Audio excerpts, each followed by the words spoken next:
Usahay dili nato una-unaon ang kamatayon kay sakit siya nga tat. But what if ugma o sunod bulan mahitabo nga kalit sa atong pamilya? Kinsay mo bayad sa ospital, sa lubong, sa utang, kinsay problema?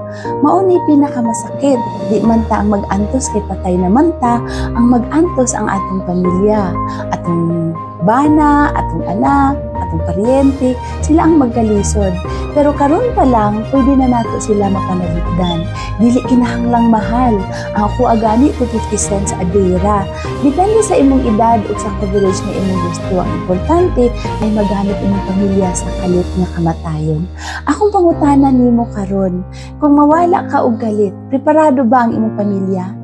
Naa ka ba kay plano para sila ang mag-antos? Ayaw hulata nga ulahin na ang tanan. Invest og gamay karon para protektado imong pamilya ugma. Kung gusto ka maka-on or magpa-review sa imong coverage, i-message lang ko para matabangan ta ka mag-set up sa imong plan, ha?